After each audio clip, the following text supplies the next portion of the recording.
Magandang oras po sa lahat ng ating mga kababayan. Meron po tayong latest weather update sa magiging lagay ng ating panahon ngayong araw at sa susunod na 24 oras.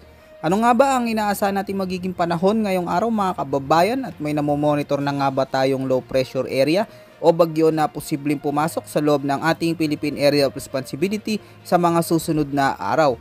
Alamin po natin lahat yan mga kababayan, dito po sa ulat panahon ko ngayong araw na ito. Sa kasalukuyan mga kababayan ay patuloy pa ring umiiral ang shear line na siyang nakakaapekto at nagdadala ng maulang panahon ngayon na may mga malalakas na pag-ulan sa ilang bahagi ng ating bansa, lalo na dito mga kababayan sa malaking bahagi ng Visayas. At dahil nga sa patuloy na pag-iral ng shear line ay apektado po ngayon mga kababayan ang mga lugar dito sa Catanduanes, Masbate, Dinagat Islands kasama rin ang Albay at Sorsogon.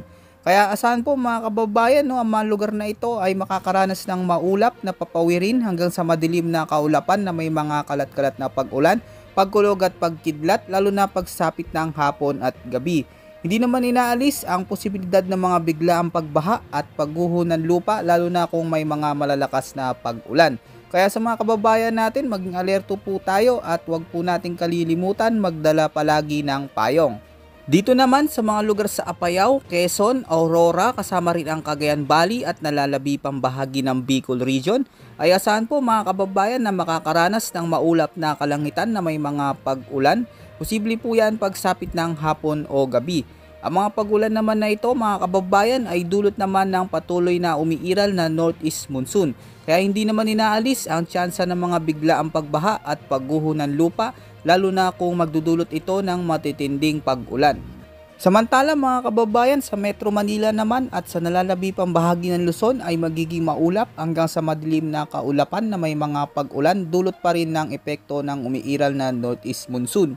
At asahan naman mga kababayan sa natitira pang bahagi ng ating bansa na makakaranas ng mga maulap na kalangitan na sinasamahan ng isolated rain showers at thunderstorms, dulot naman ng umiiral na easterlies. Dahil dito ay posible din ng mga banta ng flash flood at landslides, lalo na kung may mga severe thunderstorms. Samantala mga kababayan, sa kasalukuyan wala pa po tayo namomonitor ngayon na low pressure area o posibleng bagyo sa loob at labas ng ating Philippine Area of Responsibility hanggang sa mga susunod na 3 araw. Ngunit pagandaan po natin mga kababayan ang maulang panahon dulot ng patuloy na pag-iral ng shear line. Bukas naman mga kababayan, na sana magpapatuloy pa na makakaranas ng maulang panahon, lalo na pagsapit ng hapon o gabi sa malaking bahagi ng ating bansa. At muli po, pinag-iingat po natin ang ating mga kababayan sa banta ng mga biglaang pagbaha at pagguho ng lupa dulot ng mga pag-ulan. Yan po muna ang ating pinaka-latest weather update at ulat panahon ngayong araw mga kababayan ko. Ito po ang inyong weather forecast ng bansa. Maraming salamat po at ingat po sa ating lahat.